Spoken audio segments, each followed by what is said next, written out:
Once again, good morning, ladies and gentlemen, and welcome to historic Joint Base Meyer Henderson Hall and today's farewell tribute in honor of General Mark A. Milley, the 20th Chairman of the Joint Chiefs of Staff, and the swearing in of General Charles Q. Brown, Jr. as the 21st Chairman of the Joint Chiefs of Staff.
Ladies and gentlemen, moving into position with his staff is the commander of troops for today's ceremony, Colonel Robert A. Sucher, Commanding Officer, Marine Barracks, Washington, 8th and I.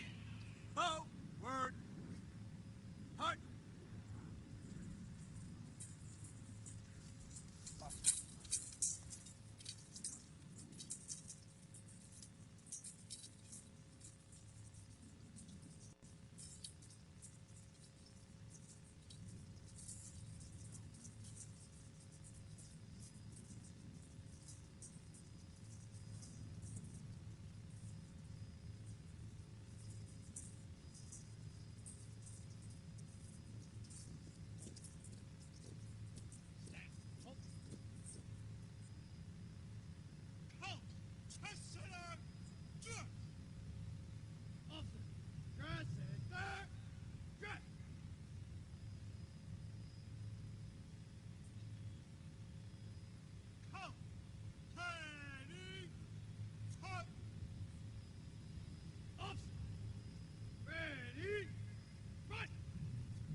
Ceremonial! At ease! Halt! Stand at ease! Staff. Ceremonial! At ease!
Ladies and gentlemen, please stand for the arrival of the official party and remain standing as honors are rendered, and for the invocation offered by Chaplain Colonel David Kelly, the Director of Strategic Religious Affairs.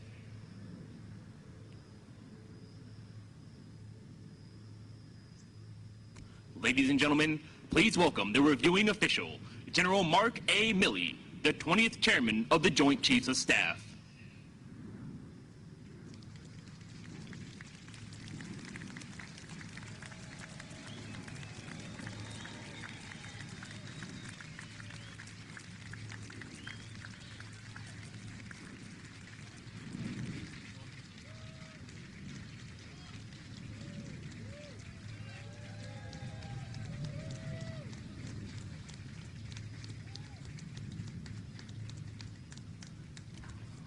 Accompanied by General Charles Q. Brown, Jr., the 22nd Chief of Staff of the Air Force.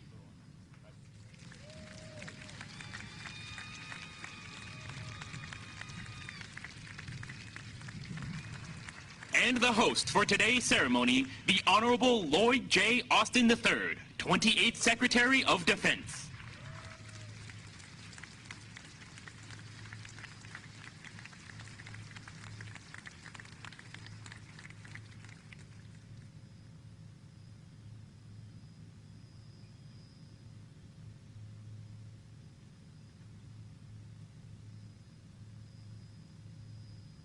Ladies and gentlemen, the Vice President of the United States.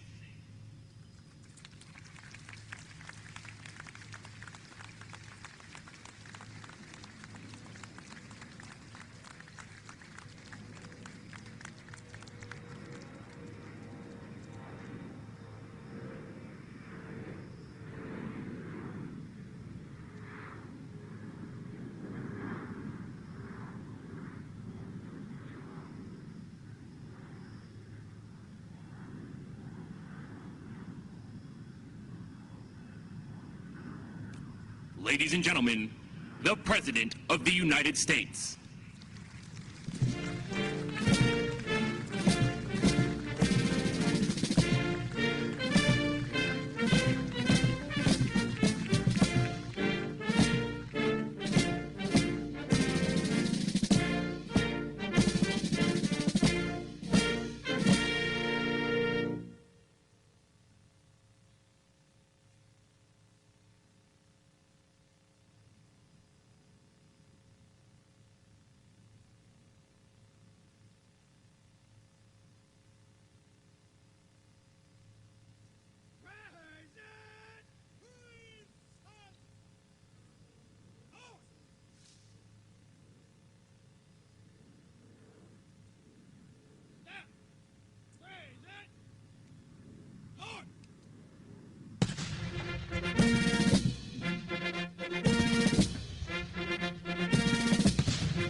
Ladies and gentlemen, Chaplain Kelly.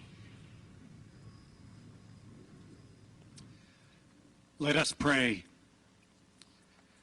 Almighty God, we seek your presence in this honored ceremony today as our military and nation honor General Mark Milley upon his retirement after 4 decades of impeccable service in uniform. And as we celebrate General Charles Brown, Jr., becoming the 21st Chairman of the Joint Chiefs of Staff. General Brown and Ms. Shireen have gone the extra mile, pushed beyond where others have only gazed, and climbed to the top of our military, all the while shouldering a responsibility few will ever know. As he leads, I ask you to guide his steps with godly wisdom, direct his path with your holy light, and keep him strong with divine fortitude.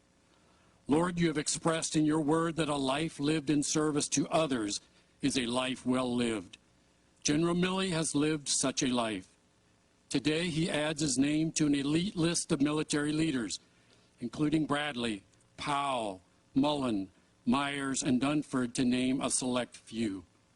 Lord, as General Milley prepares for life beyond the military, I ask you to bless him, Miss Holly Ann, and his family according to their sacrifice of service.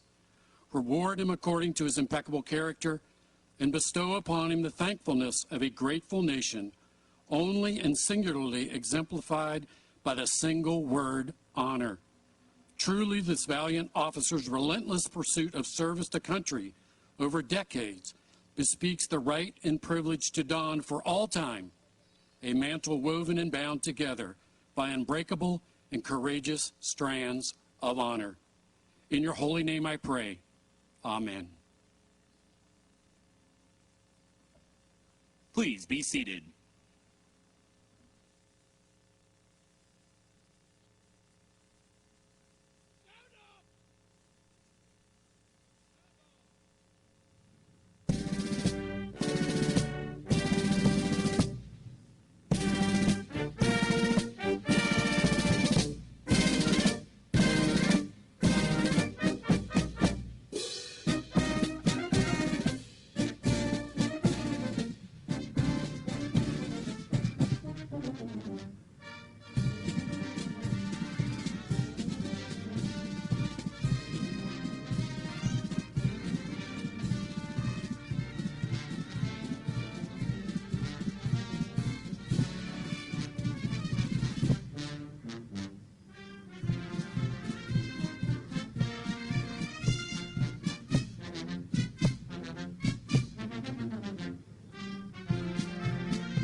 Participating in today's review, from left to right, is the United States Army Band Pershing's Own.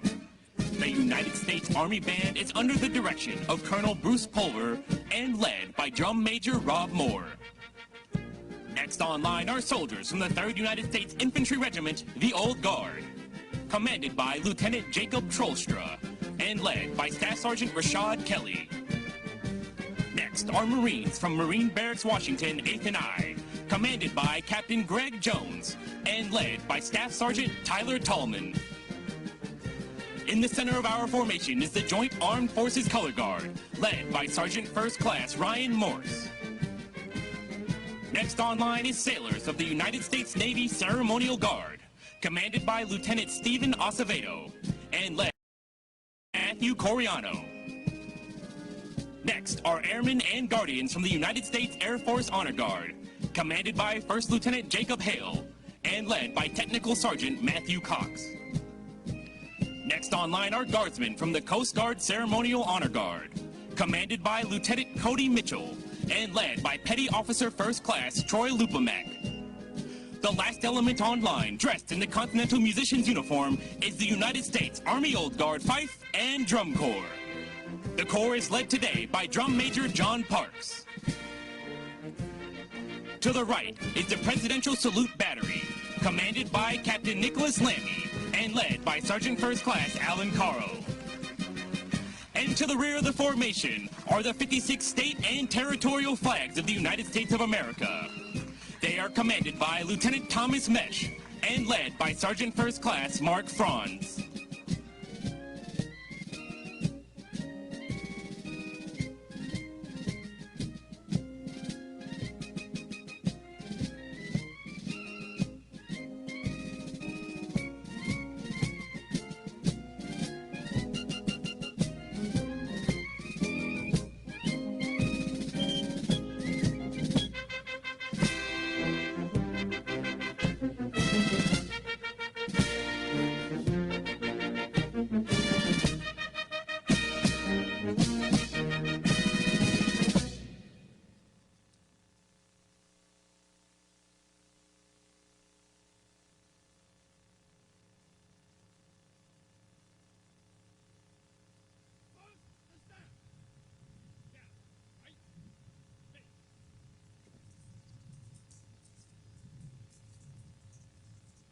Ladies and gentlemen, please stand for the advancing of the colors and remain standing for the playing of the United States National Anthem.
Detachment!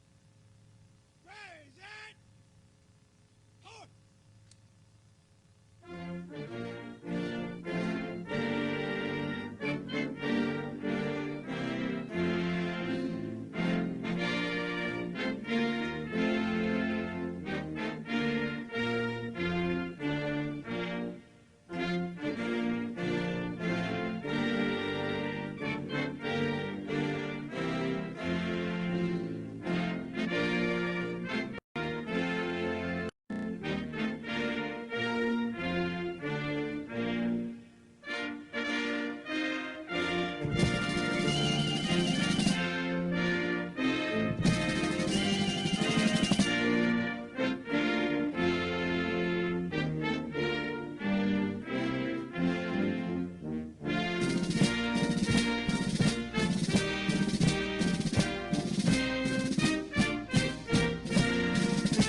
Please be seated.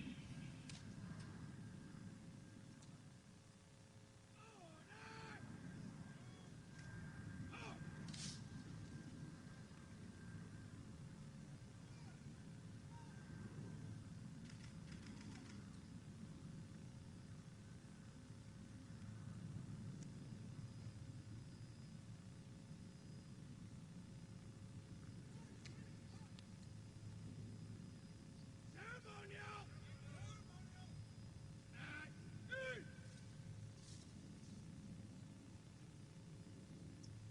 Snap!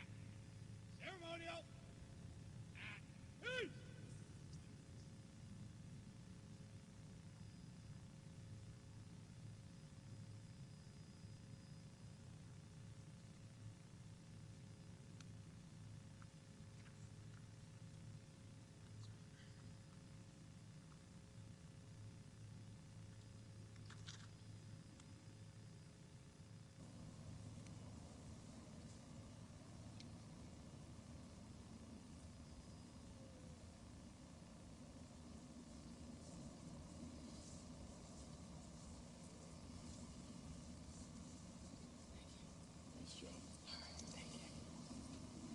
You ready to do this, General? I am.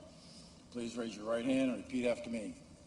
I state your full name. I, Charles Quentin Brown, Jr., Having been appointed the Chairman of the United States Joint Chiefs of Staff, having been appointed the Chairman of the United States Joint Chiefs of Staff, do solemnly swear do solemnly swear that I will support and defend that I will support and defend the Constitution of the United States of America the Constitution of the United States of America against all enemies, against all enemies, foreign and domestic, foreign and domestic, and that you will bear true faith and allegiance to the same, to bear true faith and allegiance to the same. and you take this obligation freely, I take this obligation freely, without mental reservation without mental reservation or purpose of evasion, or purpose of evasion, and that I will well and faithfully that I will well and faithfully discharge the duties discharge the duties of the office upon which I am about to enter. of the office upon which I'm about to enter. So help me God. So help me God. Congratulations, Chairman. Thank you, General.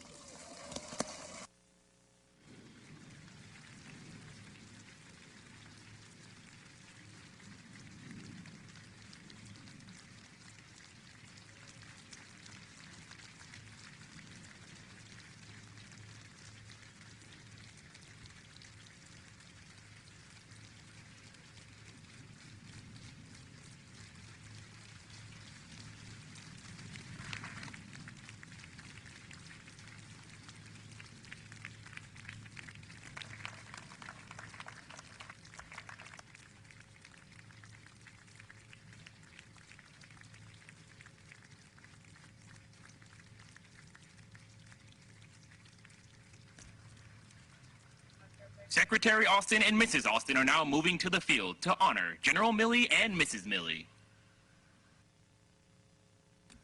Prior to today's ceremony, General Milley was presented the Distinguished Service Medal from the Army, Navy, Air Force, Space Force, and Coast Guard. The Defense Distinguished Service Medal by Secretary of Defense Austin.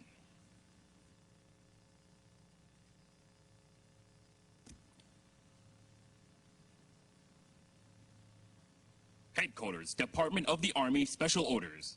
By order of the Secretary of the Army, the following general officer is retired. General Mark A. Milley.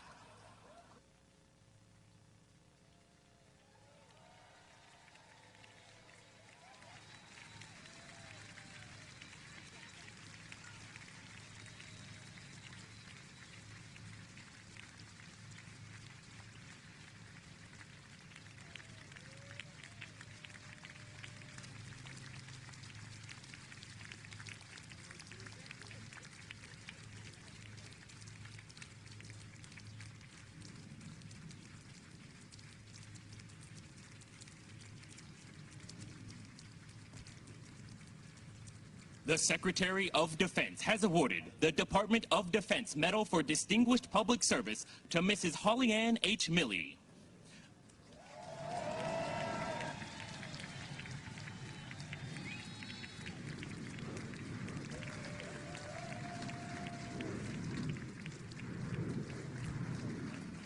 Mrs. Holly Ann H. Milley is recognized for distinguished public service in support of members of the United States Armed Forces from October 2019 to July 2023.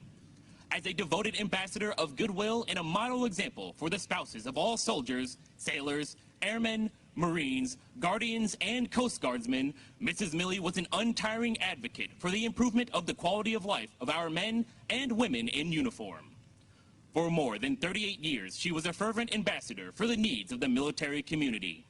At every level of command, Mrs. Milley served as a family readiness group leader with a mission to listen to and advocate for military spouses. A career nurse with multiple military moves, she was a passionate supporter of military spouse employment opportunities, licensure reciprocity, healthcare quality and availability, and mental health education for service members and their families. Mrs. Milley's presence on numerous trips to visit both stateside bases and overseas areas served as a constant reminder of her steadfast commitment to our military personnel and reflected a total devotion and unconditional commitment to the values cherished within the military community. This dedication was further displayed in her support of the Red Cross service to the armed forces, Tragedy Assistance Program for Survivors, Easter SEALs, and United Through Reading. Mrs. Milley gave freely of her time to many other worthy community causes that significantly benefited our military members. The distinctive accomplishments of Mrs. Milley reflect great credit upon herself and the Department of Defense. Signed, Lloyd J. Austin III, Secretary of Defense.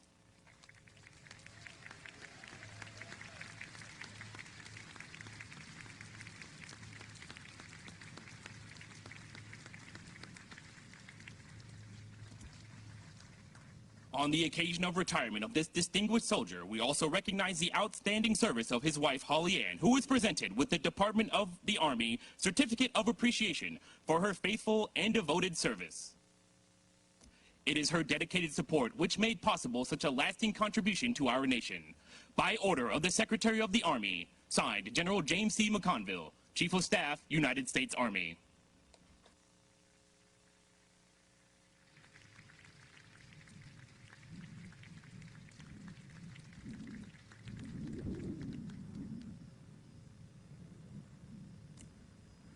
At this time, a bouquet of red roses is being presented to Mrs. Milley on behalf of General Milley, signifying his love and her unwavering support for over 40 years of military service.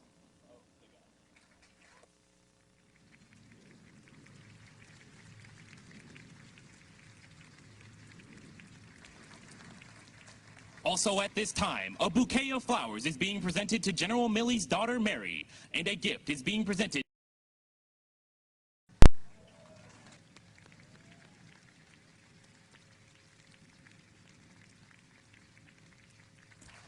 A bouquet of yellow roses is also being presented to Mrs. Brown.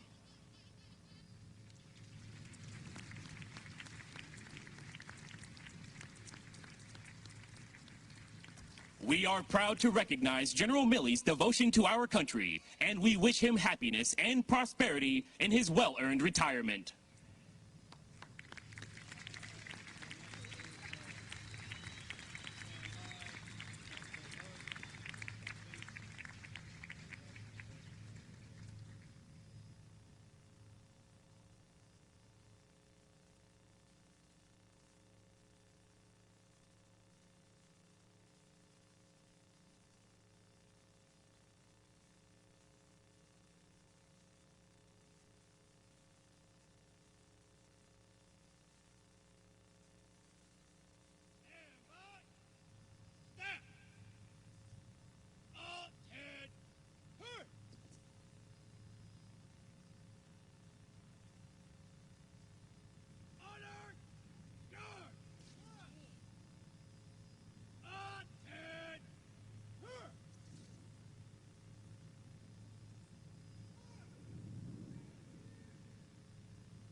Ladies and gentlemen, please remain standing for the posting of the colors. Post the color. Snap. Right. Hey.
Please be seated. Stop! Fight!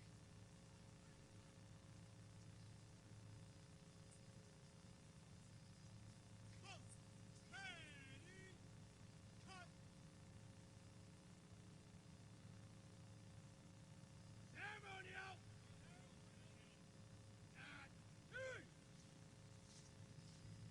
Come! Stand at eat!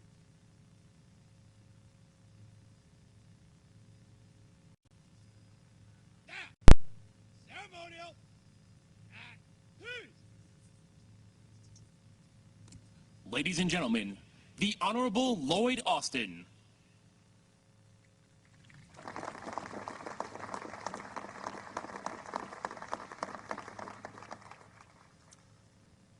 Troops and the band, you look magnificent this morning. Thanks for what you continue to do for our country. Good morning, everyone. President Biden, Vice President Harris, it is an absolute honor to have both of you here with us today. Let me also thank the members of Congress, ambassadors, and foreign leaders who are joining us, as well as the former senior military leaders and former secretaries of defense. I'm glad to be here with so many of our senior leaders at the department, including our service secretaries, our service chiefs, the joint staff, and our combatant commanders. And again, thanks to you all for joining us today as we salute General Mark Milley for his distinguished tenure as the 20th Chairman of the Joint Chiefs of Staff. And I'm absolutely honored to welcome General Charles Q. Brown, Jr. as the 21st Chairman. Now, the service members on the field today represent our joint force, the troops who General Milley led with such passion and skill as chairman. Every day, that force defends our country and supports our allies and partners, and advances our interests and upholds our founding values. So today is a celebration of every American who volunteers to wear the cloth of our nation. And it's a celebration of the distinguished career of General Mark Milley. Now, you may not know this, but he grew up in Boston. It's a little-known fact, unless you've ever met the guy. He calls Boston the Holy Land. So to him, Bobby Orr of the Boston Bruins is a patron saint. And Bobby Orr once said that hockey teams win because of hard work and sacrifice. Without that, he said, skill is just potential. But General Milley has never let his skill languish as just potential. He's always been eager to get into the fight. And I've seen that firsthand over our long history of working together, including one time when he got me blown up, literally. You see, during the Iraq War, I was commanding the 10th Mountain Division, and he was one of my brigade commanders. And during one of my visits, one of his troops was wounded. And Mark said, "Hey, sir, let's go into town to the hospital to see our soldier. We'll do it at night when it's easier and there's not much activity." And so as we prepared to depart, following detailed rehearsals, I said to General Milley, "You know, Mark, this just doesn't feel right." But Mark said, "Hey, don't worry, sir, we do this all the time." So we took Route Irish in Baghdad, which was known as the most dangerous road in the world. And we promptly got hit by an IED. It hit my door and shredded the tires on our Humvee. And it was pitch black and smoky. And Mark said, "Hey, sir, are you okay?" I said, "Mark, we've just been hit. I'm angry because we can't return fire because the guy ran away. The vehicle is damaged. I reckon we get the hell out of here." And we finally did. And afterwards I asked, "Hey, General, has this happened to you before?" And Mark said, "Oh, yes, sir. I've been blown up about 5 times now." Like I said, he was always eager to get into the fight. And he's never hesitated to charge into danger for his troops or for his country. This goes back to his earliest days as an infantryman and a Green Beret, including his time commanding a battalion in the famed 506 Parachute Infantry Regiment. And during his brigade command, what I saw was what so many others have also seen: his vigor, his grit, and his tremendous leadership potential. So following brigade command, I encouraged him to serve on the Joint Staff. And there he learned a ton of skills that would help him later in his career. He continued to rapidly climb. And in 2015, he went on to spend 4 demanding years, as the Chief of Staff of the Army. And he loved absolutely every minute of it. And then General Milley agreed to serve another 4 years in an even tougher job. Now think of everything that our military has done during his tenure as chairman. We've taken on the pacing challenge of the People's Republic of China, confronted a once-in-a-generation pandemic, and led the world to help Ukraine fight back after Russia's imperial invasion. And General Milley has a deep sense of history, and he knows that future generations would judge us harshly if we failed to defend the post-war order built by American leadership. And so he hasn't just studied history, he has made history. Now, his sense of calling grew out of the proud military family, Milley family heritage of military service. And General Milley's own life of service would not have been possible without his outstanding family. His wife, Holly Ann, is an accomplished critical care nurse, and she is also the real deal. At a ceremony a few years ago at Arlington National Cemetery, someone collapsed in the crowd. And Holly Ann didn't hesitate. She started CPR and directed someone to call the paramedics. And after a couple of sets of chest compressions, the man finally took a deep breath. And that's not the first time that she saved a life at an event. One time at an Army gala, she performed CPR on someone else in trouble while wearing an evening gown. And for too many times to count, she's been a lifesaver for Mark and their family. While he was away on deployments, Holly Ann cared for their beloved kids, Peter and Mary. And over the years, the Milley family has moved more than 20 times. Holly Ann has had to transfer her nursing license to 9 different states. And she has helped countless military spouses to do the same. And that's made her a strong advocate for military families. So Holly Ann, thank you for your phenomenal service to our country.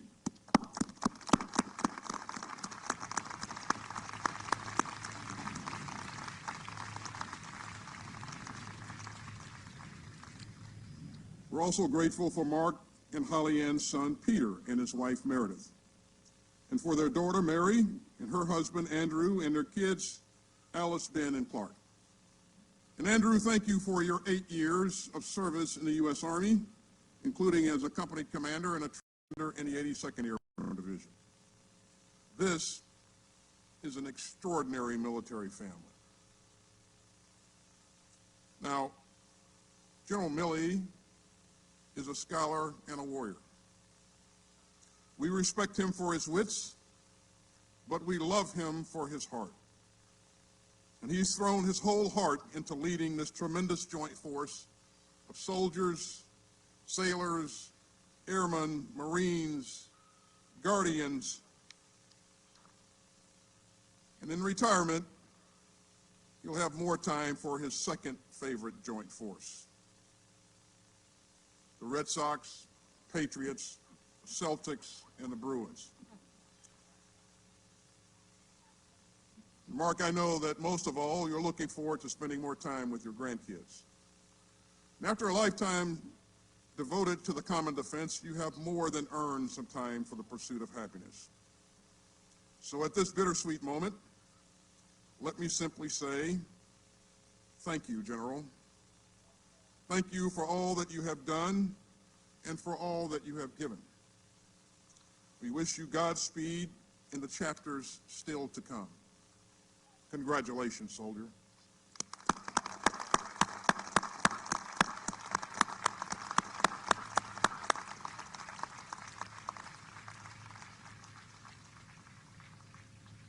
Now, General Milley is a tough act to follow, but we are fortunate to have a tremendous leader in General Brown. He will guide our brave troops without fail and defend our democracy without flinching. And I'm honored to have the chance to say a few words about our great new chairman of the Joint Chiefs. But before I do, I want to mention some other outstanding American military leaders. I'm truly pleased that the United States Senate recently confirmed General Brown as our next chairman. I'm also glad to welcome General Randy George as our next Chief of Staff of the Army and General Eric Smith as our next Commandant of the Marine Corps. But 367 of our outstanding general and flag officers are now grappling with the uncertainty of a blanket hole. So I urge the Senate to swiftly confirm all of our distinguished military nominees. And that brings me back to our next chairman.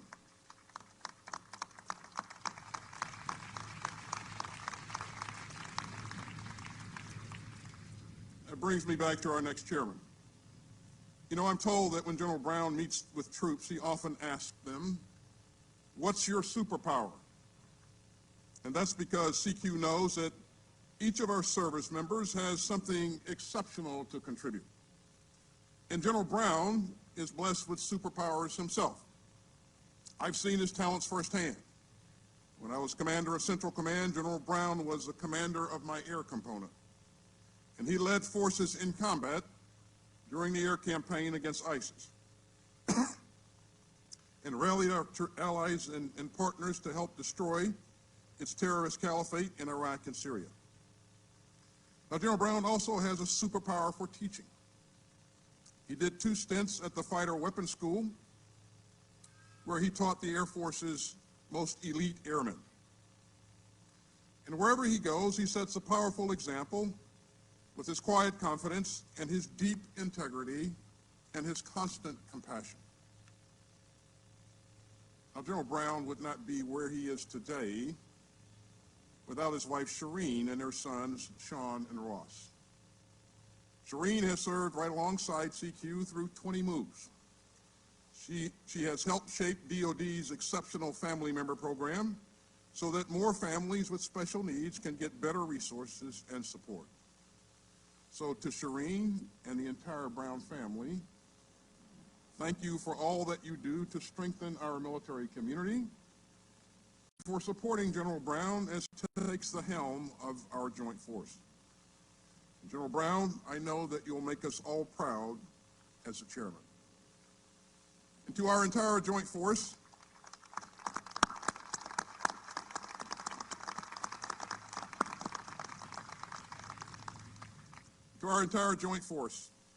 today and every day, America is counting on you. We're counting on you to deter aggression wherever we can, to stand ready to fight and to win wherever we must, and to work with our partners for a more secure and peaceful world, and to defend the republic that we love. The watch is changing, but the mission goes on. Thank you for your unwavering commitment to that mighty cause.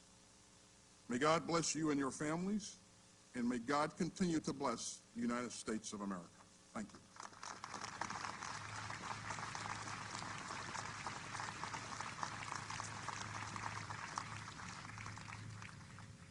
Stand by. Stop. Up and hurt.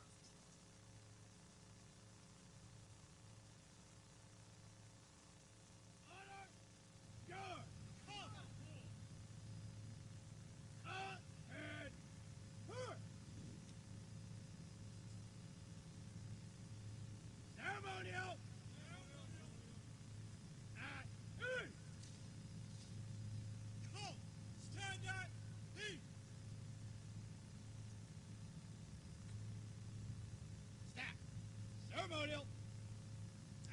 Peace. Ladies and gentlemen, the President of the United States.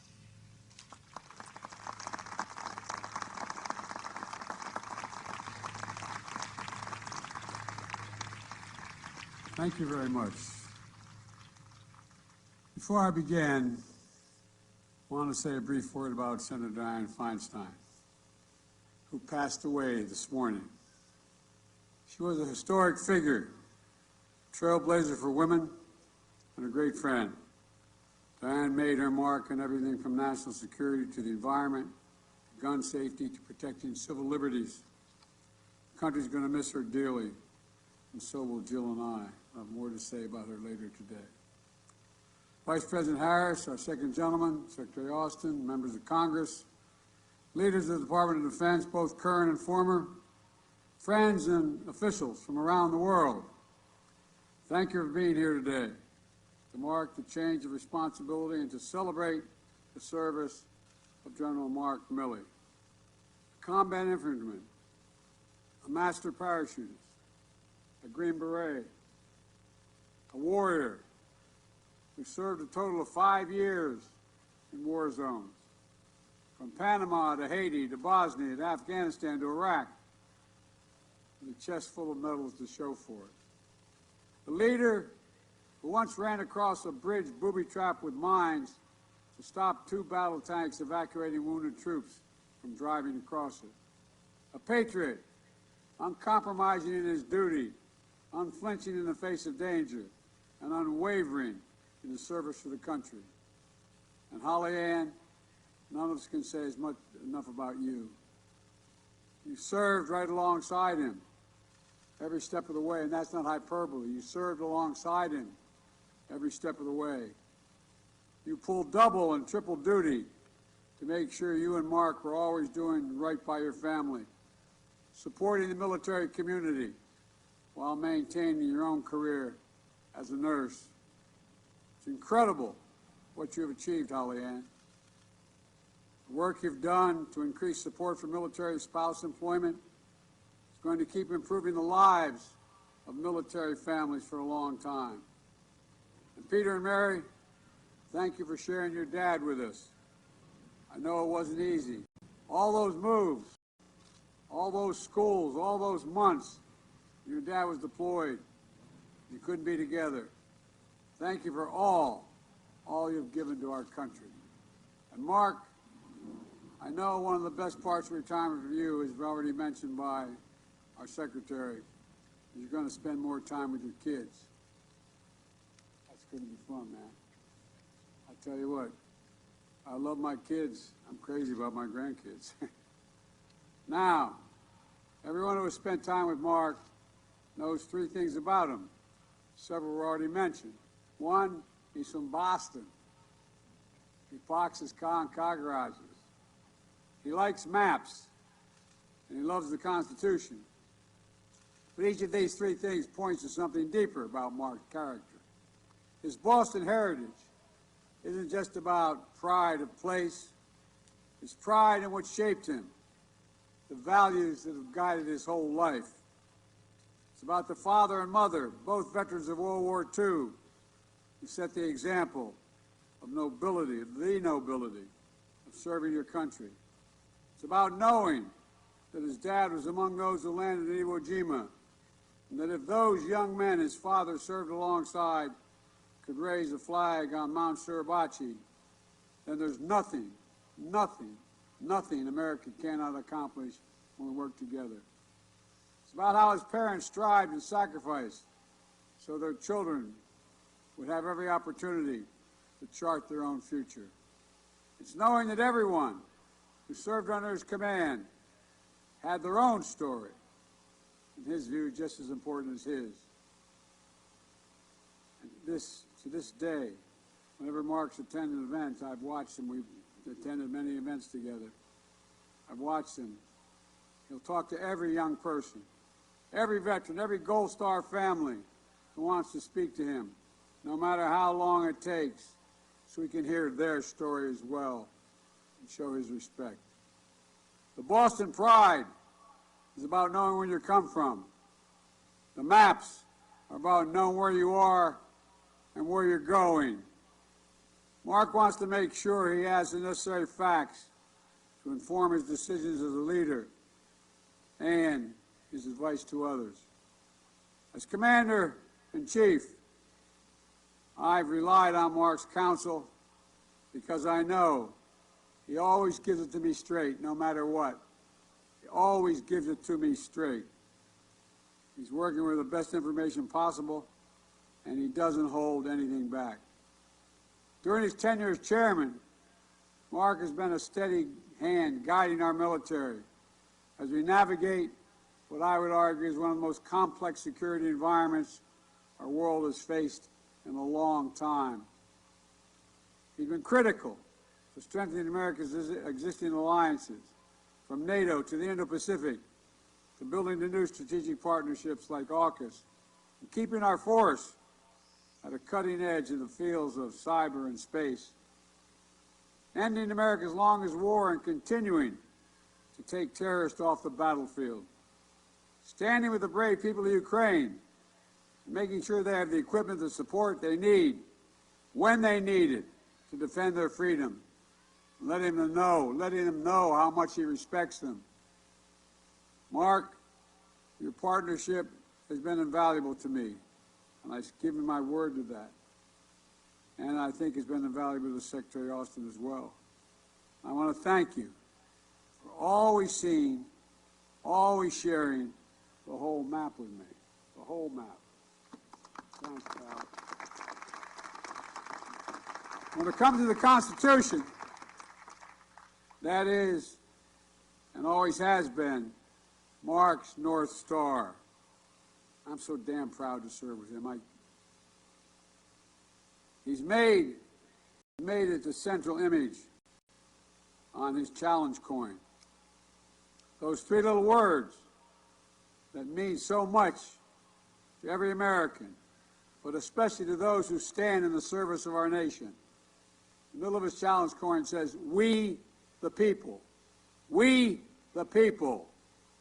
It's a reminder to all of us what makes us a strong nation, who we are as a democracy, and how the United States, for more than 2 centuries, has always managed to keep moving forward.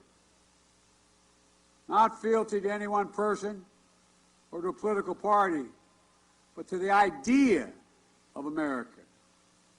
Idea unlike any other in human history. The idea that we're all created equal. That is what the Constitution safeguards. That's what we swear an oath to. And that is why generations of young women and men, Americans of every background and creed, have stepped forward to be part of the greatest fighting force in the history of the world. And that's not hyperbole. You're the greatest fighting force in the history of the world.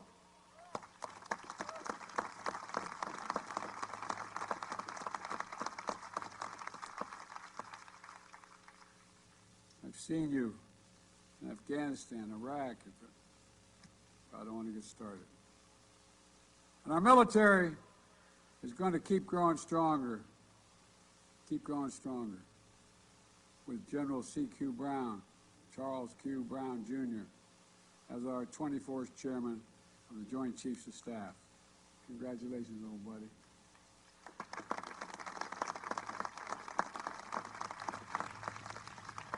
As Mark will tell you, I'll be meeting a lot with you.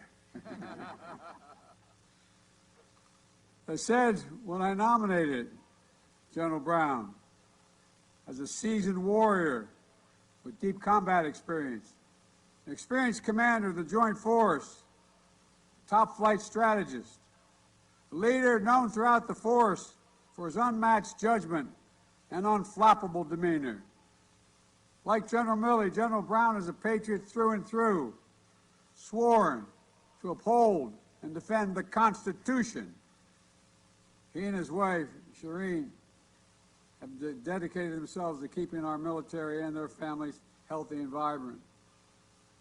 I thank you both and your sons Sean and Ross for everything you've given to our country over the years. I look forward to working even more closely with you, CQ, as we take on the challenges ahead to ensure that our force can continue to deter and defeat any potential threat to the American people. As Secretary Austin noted, I'm glad that General Brown was confirmed by the Senate, along with the new Commandant of the Marine Corps and Army Chief of Staff. But I must be careful here how I say this, but it's thoroughly, totally unacceptable that more than 300 other highly qualified military officers are still in limbo. I've been here a long time. I've never seen anything like this. It's outrageous, and it must stop. Their promotions, their careers, their families, their future, held hostage by the political agenda of one senator and the silence of another 47 of them. It's a drag on our force. It impacts everything from readiness to morale to retention. That's an insult to the officers. Years of dedicated service. Our troops deserve so much better. And the House fails to fulfill its most basic function. If it fails to fund government by tomorrow, we'll have failed all our troops. Our service members will keep upholding their oaths, showing up for work, standing sentinel, keeping our country secure, but they won't get paid. It's a disgrace. Thousands of Defense Department civilian servants will be sent home. And the longer they shut down last, the harder it will become for military families to pay their bills. We can't be playing politics while our troops stand in the breach. It's an absolute dereliction of duty. As leaders, we must never lose sight of the direct impacts of the decisions we make and the impact they have on the lives and families around the world. General Milley, General Brown, Secretary Austin, and all the many great leaders across every branch of our military. You got to where you are by demonstrating extraordinary care and concern for the troops you command. It's a lived leadership of being in the field alongside your troops, sharing their hardships, holding each other together when times are hard, never forgetting the humanity beneath the uniform. It's an enormous credit to each of them personally, an enormous asset for our country. Secretary Austin told the story of how he and General Milley got blown up together by an IED in Iraq. But the part of the story that stands out to me is the reason they were on Route Irish that night to begin with, the reason they were there. They were going to see one of Milley's soldiers who had been wounded. In fact, during that tour in Iraq, you'd often find then Colonel Milley down at that hospital, sitting with the wounded so they wouldn't be alone, rounding up his troops for an impromptu blood drive if the docs let him know they were running low on units, putting an arm around his team, gathering them together, seeing to their injuries, both physical and mental, when war extracts the greatest of tolls. That's leadership. That's patriotism. That's strength. That's Mark Milley.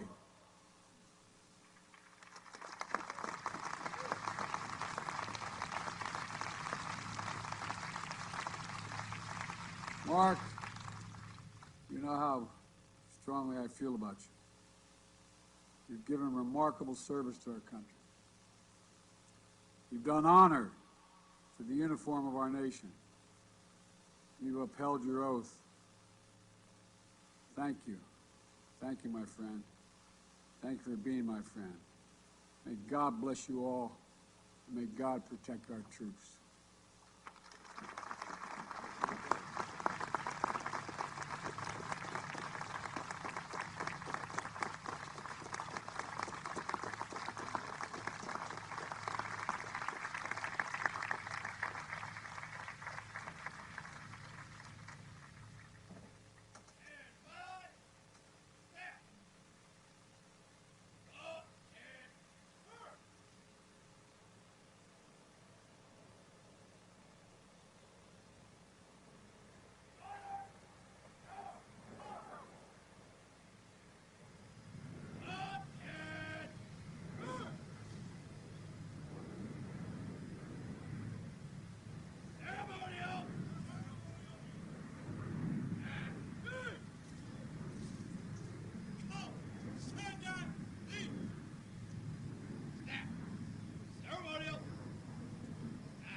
ladies and gentlemen, General Brown.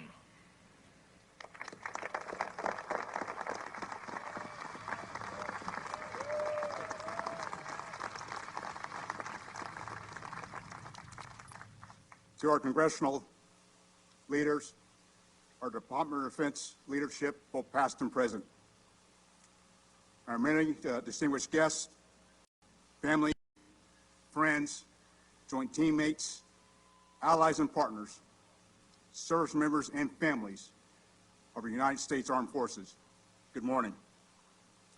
Before going any further, Shereen and I would like to express our gratitude to the many that have played a role in our journey thus far. To the Air Force leadership, airmen and families we had the opportunity to work with and for the past 3 years. For the opportunity to continue serving and to all who had a role in making today possible. We very much appreciate all you've done and will continue to do, and we're grateful for your presence to witness today's ceremony. With each leadership opportunity I've had during my career, I've been honored, blessed, and focused on the task ahead. Today is no exception.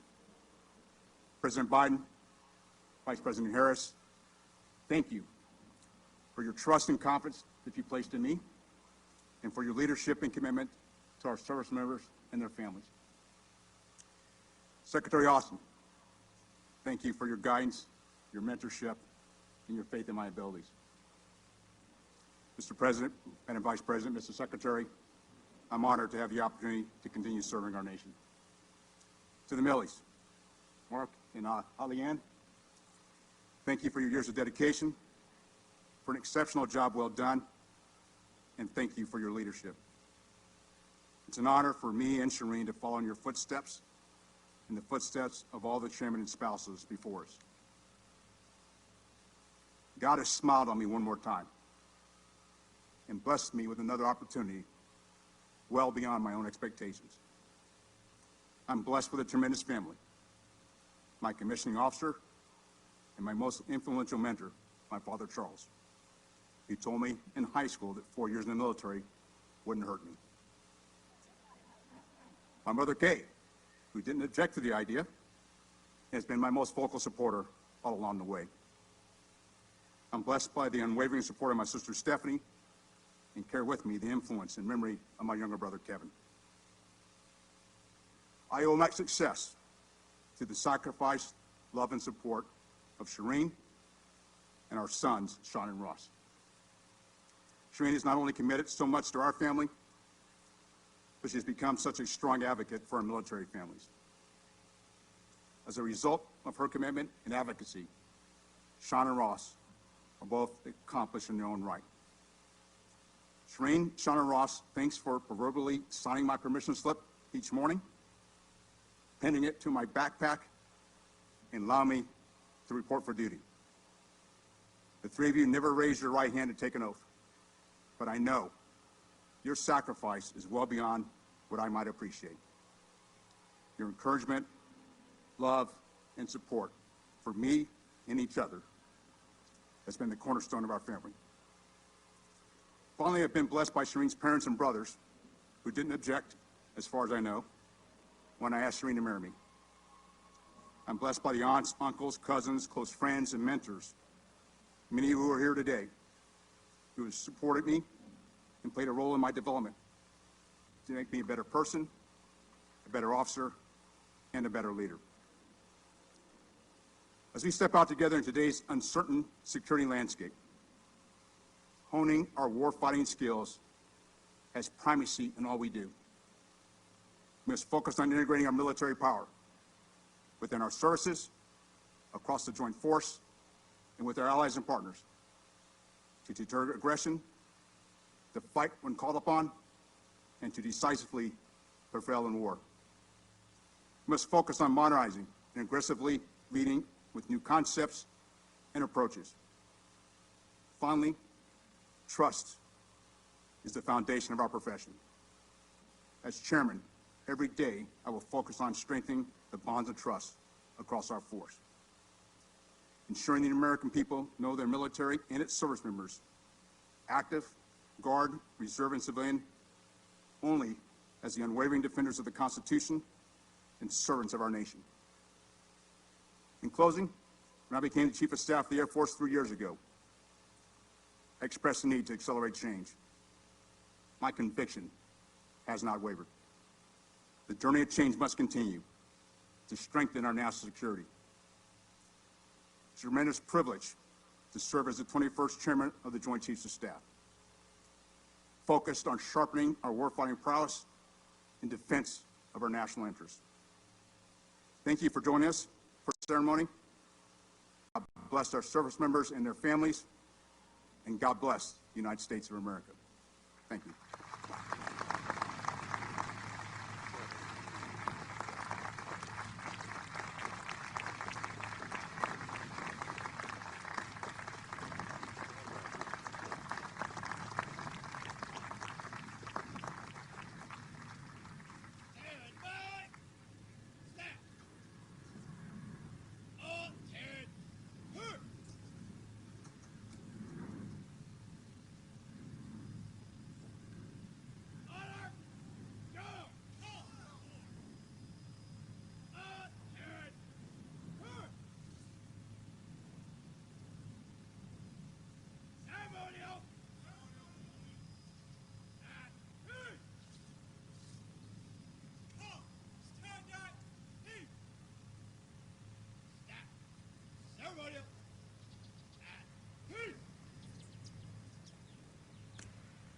Ladies and gentlemen, General Milley.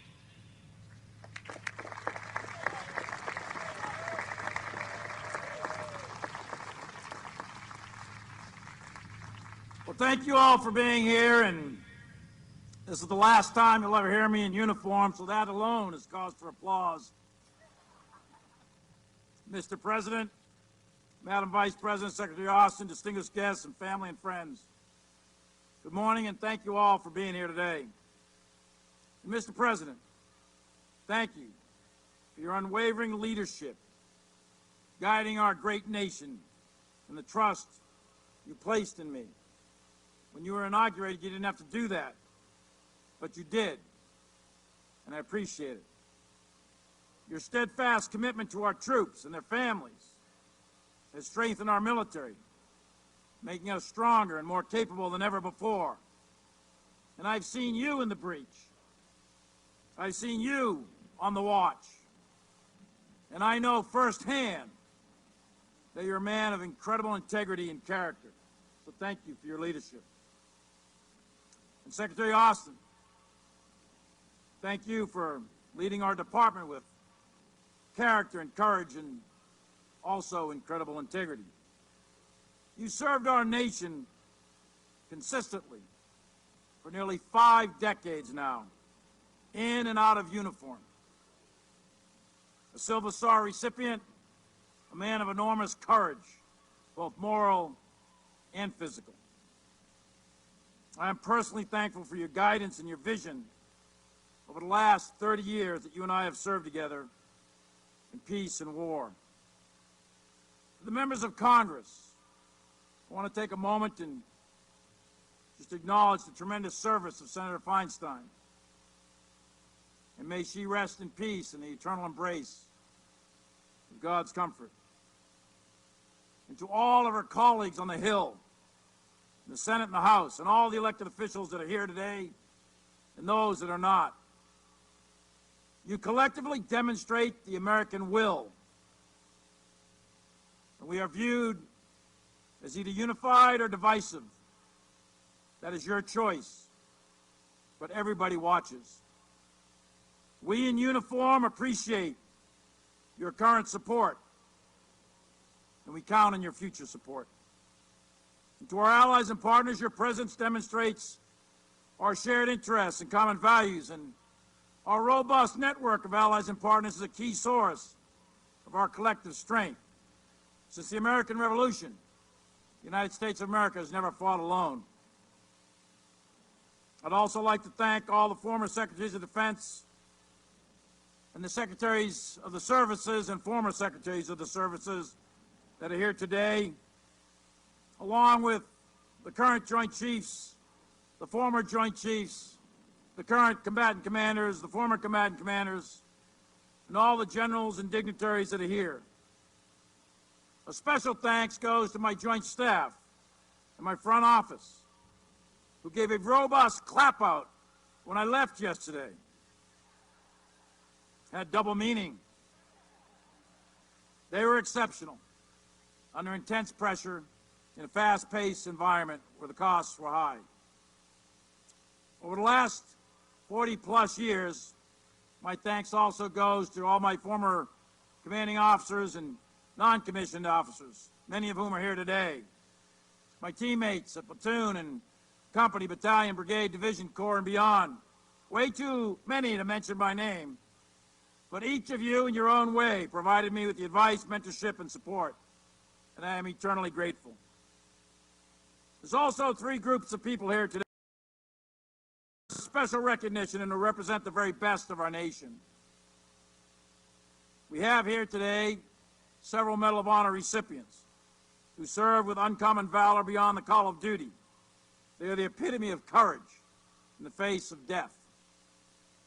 And second is our wounded warriors who are here today, one of whom you saw earlier sing God Bless America. They represent the thousands of those wounded in action who sacrificed so much in the defense of liberty. And third, our Gold Star families. Many of them are here today.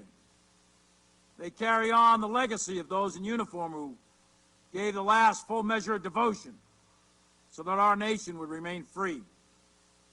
To the soldiers, sailors, airmen, Marines, Guardians, and Coast Guardsmen, many of whom are standing watch at this very moment and are represented on the field before you, thank you. Thank you for your service, and thank you for your sacrifice. You are, in fact, the most capable and lethal military force in the world today and in all of human history. And let me thank my family and friends that are here, to include my classmates from Princeton, so maybe we could hear you shout. That was pretty weak, actually, so not sure what to make of that. But I was made an honorary member of the class of 1980 from West Point, so all the West Point classmates, maybe we could hear from you. Oh, that's even weaker. Let me go back to Princeton.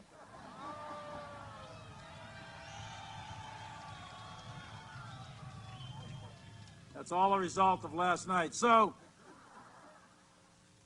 and of course, my actual family deserves my greatest and deepest gratitude. I was blessed with great parents who taught me what it meant to serve and how lucky we were to be born in America, in a country where you will rise or fall based on your merit and where you're going to be judged by the content of your character. My mother was a Navy wave in a military hospital in Seattle, taking care of the wounded, returning from the Central Pacific during World War II. While my father served with the 4th Marine Division as a Navy corpsman in the Central Pacific, making the assault landings at Kwajalein, Saipan, Tinian, and Iwo Jima. Neither one of them ever went to college, but they knew what this country was about. They were working-class Americans who taught me and my siblings the values that truly make this country great. My father taught me that you have to plant the flag on Suribachi. That was a lesson he took from Iwo Jima. He meant that no matter the challenge, no matter how difficult it is, no matter the cost, you must accomplish your mission. You have to drive on. You have to be resilient. You have to keep moving forward until you complete your mission. There is no quitting. Like most kids, we owe our parents everything. I also want to recognize my cousins who are here, the McCalls and the Murphys and so many others that are with us today. And my older brother Sandy is here with his wife and sons, and our sister Mary Catherine, who recently passed, but I know she, along with our parents, are here in spirit. But most importantly, I want to say thanks to my wife of 38 years, Holly Ann. You've been the anchor of our family, essentially a single mom to two wonderful kids during 2 decades of war, like so many other spouses of those of us in uniform. You buried our dead. You comforted the families in their grief. You cared for our wounded in ways not seen by most. You were always there for our military families with love and compassion in the darkest of moments. I know you never expected the heavy burden of being married to someone like me, but the good Lord blessed me to have you walk this path of struggle for the last 40 years. I love you more than words can ever express. And to Mary and Peter, the sacrifice of those of us in the military is felt by our families, but most of all, most heavily, the burden falls on our children. You attended 11 different schools and 24 moves. Mary, you were just born when I went into Panama. And you were 12 and Peter was 10 when terrorists attacked this country on 9/11. And you watched your dad deploy year in and year out for the next decade and a half. You dealt with struggles that children should never have to be burdened with. The fear that your father would never come home. Some of the fathers and mothers of your friends were in fact killed in action, and others were wounded. And you saw that trauma, you saw that pain, you saw that agony through the eyes of a child. And you, like the children of every soldier, sacrificed more than most in this crowd will ever know. But through it all, you have persevered. And you've grown into incredible adults with families of your own. You make me and Mom so proud of everything you've done and everything you will do. I could not have made it through 4.5 decades of military service without each of you. I'm deeply honored to have worn the cloth of this nation for 43.5 years, and I'm humbled to have served as the 20th Chairman of the Joint Chiefs of Staff. The Joint Force, as I said, is the most lethal and capable military in the world, and our enemies know it. We are currently standing watch on freedom's frontier with a 250,000 troops deployed in 150 countries. In the last 4 years, we've executed countless operations, exercises, and training around the world. We've destroyed ISIS and served justice to Baghdadi. We've supported Ukraine in their fight for freedom against Putin's war of aggression and strengthened the NATO alliance. We maintained stability in Asia. We fought terrorists in Africa and the Middle East. We defended the homeland, provided support in countless disasters, protected the American people during COVID. And more than 800,000 of us served in Afghanistan. And to each of you, be proud that you protected this country for 20 consecutive years at great cost, with 2,326 killed in action and 20,713 of us wounded, alongside your brave colleagues from CIA and FBI and Department of State and USAID and many others from our government and our allies and partners. Hold your head high. You served, you did what your country asked, and each of you served with honor, courage, skill, and dignity. And never forget that.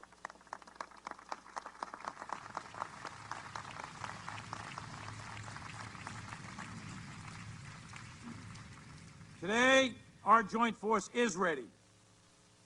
Right now, as we are here at Fort Myer on this field, there are 60 to 100 United States Navy warships sailing the 7 seas to ensure freedom of navigation. And our Coast Guard has saved countless lives at sea. Right now, in the last 24 hours, we flew over 5,000 sorties. And we do that every day to protect our homeland, support our allies, and keep the skies safe. Our Space Force is rapidly expanding into that new domain. And our Army and Marines are currently forward deployed to maintain peace and stability throughout the world. And simultaneously, this joint force is preparing for the future. We're investing in capabilities to sustain our military overmatch and modernize the force. And our pace forward will not stop. General C.Q. Brown is the right leader to accelerate change. He's the right man at the right time to carry on the mission of this great military. CQ knows how to lead a global fighting force. He will build combat readiness, and there's no doubt he will meet the challenges of tomorrow. And beside him is his wife, Shireen, and their sons, who have been pillars of support throughout this journey. Congratulations to you and your family. And CQ, we look forward to your leadership over the next 4 years. You're a man of character and integrity, and that is your most important quality. So thank you, CQ, for what you're about to do.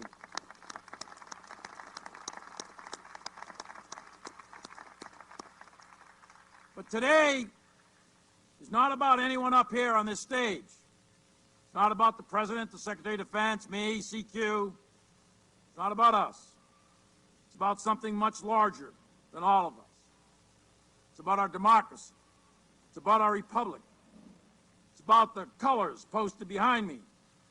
It's about the ideas and the values that make up this great experiment in liberty. Those values and ideas are contained within the Constitution of the United States of America, which is the moral North Star for all of us who have the privilege of wearing the cloth of our nation. It is that document, the idea that is America, it is that document that gives purpose to our service. It is that document that gives purpose to our lives. It is that document that all of us in uniform swear to protect and defend against all enemies, foreign and domestic. That has been true across generations, and we in uniform are willing to die to pass that document off to the next generation. So it is that document that gives ultimate purpose to our death. The motto of our country is E pluribus unum. From the many come one. We are one nation under God. We are indivisible with liberty for all. And the motto of our Army for over 200 years, since 14 June 1775, when a company of Pennsylvania riflemen formed it, the motto has been, "This we'll defend." And the "this" refers to the Constitution of the United States, that we, the people, in order to form a more perfect union, to protect the liberty of this country. You see, we in uniform are unique. We are unique among the world's armies. We are unique among the world's militaries. We don't take an oath to a country. We don't take an oath to a tribe. We don't take an oath to a religion. We don't take an oath to a king or a queen or to a tyrant or a dictator. And we don't take an oath to a wannabe dictator. We don't take an oath to an individual. We take an oath to the Constitution, and we take an oath to the idea that is America, and we're willing to die to protect it. Every soldier, sailor, airman, Marine, Guardian, and Coast Guardsman, each of us commits our very life to protect and defend that document, regardless of personal price, and we are not easily intimidated. More than 1.1 million in uniform have paid the supreme sacrifice, to include the 400,000 that rest in eternal peace at Arlington National Cemetery. Those who sacrificed themselves on the altar of freedom in the last 2.5 centuries of this country must not have done so in vain. The millions wounded in our nation's wars did not sacrifice their limbs and shed their blood to see this great experiment in democracy perish from this earth. No, we, the United States military, will always be true to those that came before us, We will never, under any circumstances, turn our back on our duty. Thomas Paine famously wrote in his pamphlet, The Crisis, times that try men's souls. The summer soldier and the sunshine patriot will, in this crisis, shrink from the service of their country. But he that stands by it now deserves the love and thanks of men and women. And tyranny, like hell, is not easily conquered. From the earliest days, before we were even a nation, our military stood there. It stood on the wall, it stood in the breach, it suffered the crucible of combat, and it stood the watch and defended liberty for all Americans. Each of us signs a blank check to this country to protect our freedom. The blood we spill pays for our freedom of speech. Our blood pays for the right to assemble, our due process, our freedom of the press, our right to vote, and all the other rights and privileges that come with being an American. It is the blood of our fallen, it is the blood of our wounded that sustains our freedom, and we should always be inspired by them. We should never forget them, and we should always honor them. That is why my father's uncle fought and was wounded at the Meuse-Argonne in 1918. That's why his other uncle fought and was hurt at Gallipoli in 1916. That's why my uncle, my father's brother, was at Normandy, and while my mother's brother was in the Philippines.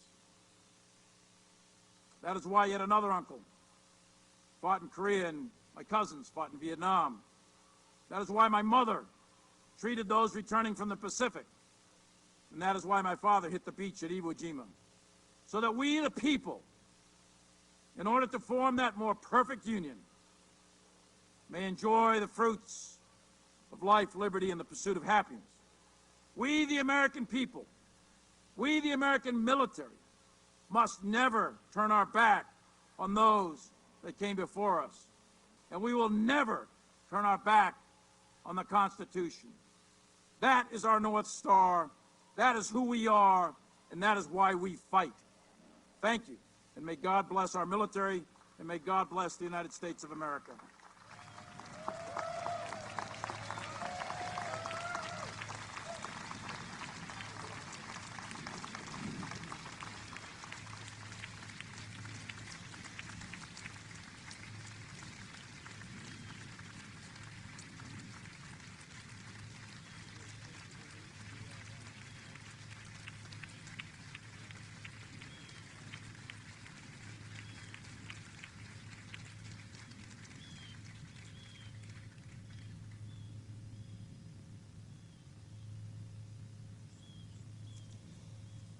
For 44 years, this soldier stood to watch, while many of us lay in our bunks at night. This husband stood to watch. Of us were in school, learning our trade. This father stood to watch. Yes, before some of us were born in this world, this army captain stood to watch. While the storm-clouded war grew dark on the horizon of history, this green beret stood to watch. Many times he was deployed to far-off lands. He cast an eye across the ocean to see Pollyanna, Mary, Peter, and his grandchildren standing on the shore, needing love, comfort, and a hand to hold during those tough times. But he still stood to watch. For 44 years, he stood to watch to ensure our Constitution could be safely passed to the next generation, and so his fellow Americans could toil to form a more perfect union and sleep soundly each and every night, knowing that warriors like him stood to watch. Today, we are here to say, General, the watch stands relieved. Relieved by those you've trained relieved those you've mentored, and relieved by those you have led for 44 years. General Mark A. Milley, you stand relieved. We have the watch.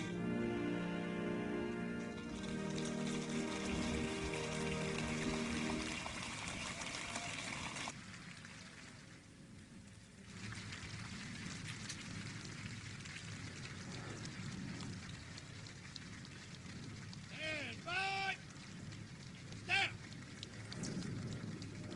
Up and turn.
Ladies and gentlemen, please remain standing for the playing of the songs of the armed services. The United States Coast Guard.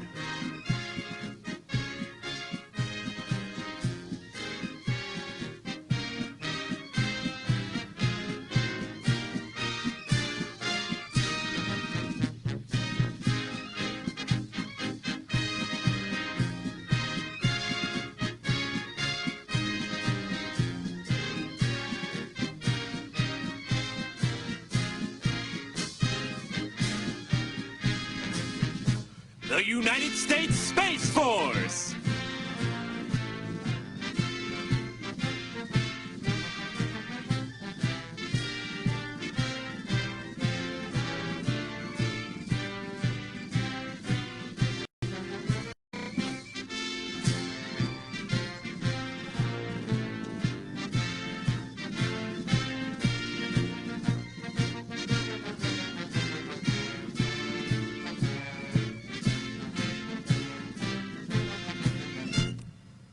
The United States Air Force.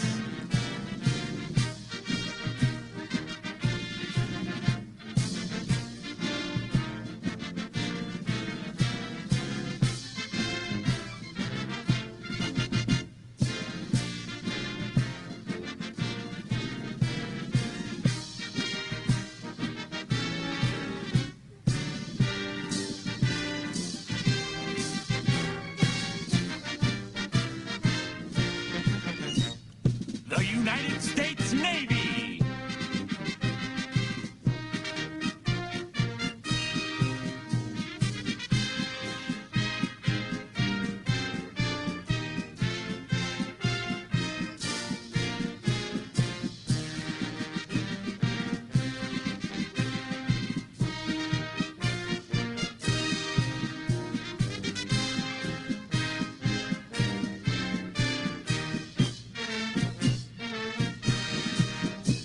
The United States Marine Corps.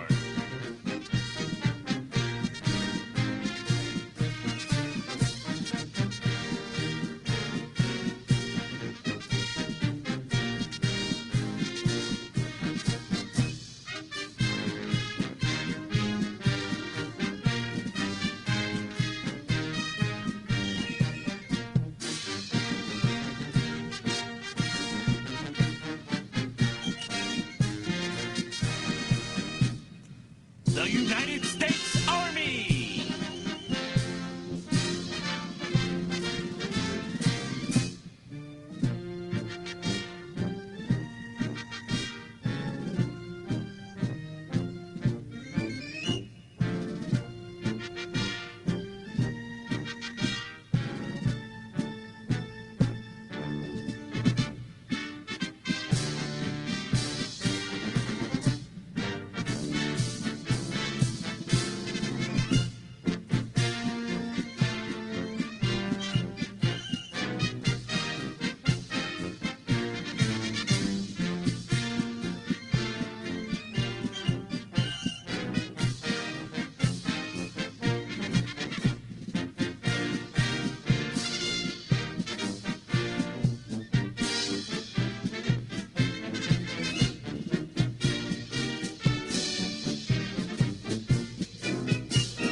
Sir, this concludes today's ceremony. Aye, sir. Now, forward. Ladies and gentlemen, please remain in place until the departure of the presidential motorcade.